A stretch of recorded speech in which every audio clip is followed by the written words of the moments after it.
ফরজ গোসলের সঠিক নিয়ম জানতে চাই। ফরজ গোসল এটার সঠিক নিয়ম হলো যে আপনার শরীরের কোনো জায়গায় যদি নাপাক লেগে থাকে, রানে, শরীরের কোনো জায়গায়, অথবা আপনার কাপড়ে, যেটা পরনে কাপড় আছে সেখানে যদি নাপাক লাগে, ফরজ গোসল হয়েছে, তাহলে সেই ক্ষেত্রে 1 নম্বরের কাজ হলো গোসলখানায় গিয়ে, পুকুর ঘাটে গিয়ে যেখানেই গোসল করেন, যেখানে নাপাক লাগছে ভালো করে পানি দিয়ে ডলে আগে নাপাকটা দূর করে ফেলবেন। লুঙ্গিতে লেগে আছে, কাপড় লেগে আছে, তাহলে লুঙ্গির যেই জায়গাটা লেগে আছে ওই জায়গাটা আগে ধুয়ে পরিষ্কার করবেন। এটা হলো প্রথম কাজ ফরজ গোসলের।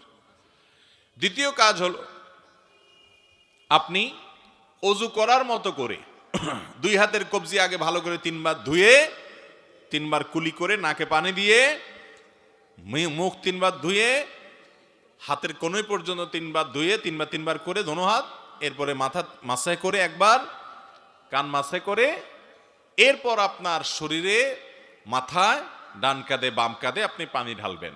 আর যদি পুকুর হয় তাহলে সেক্ষেত্রে ডুব দিবেন, কিন্তু প্রথমে আগে অজু করে নেবেন। অজুর মধ্যে শুধু পাওটা ধোয়া বাকি রাখবেন, বাকি সব কাজ করবেন।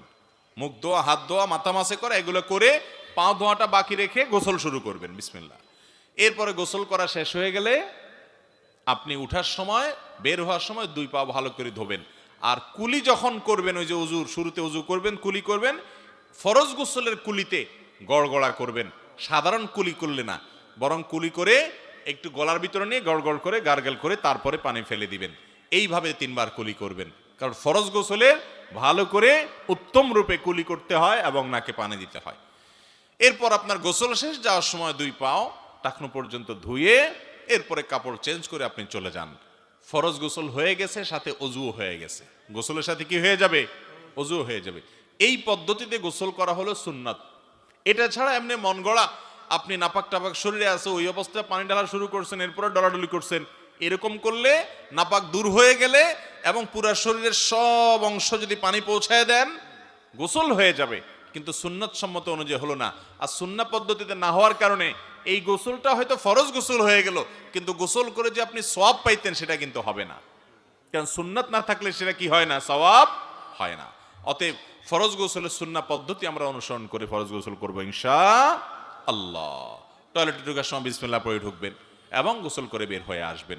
একবারে কাপড় চোপড় সব খুলে টয়লেটের ভিতরে একাকি যদি আপনি গোসল করেন, বড় কোনো গুনাহ হবে না, যেহেতু কেউ দেখছে না, কিন্তু এর কারণে ছোট গুনাহ হবে এবং এটা অনুচিত, কারণ আর কেউ না দেখলেও আপনাকে আপনার রব ঠিকই দেখছেন।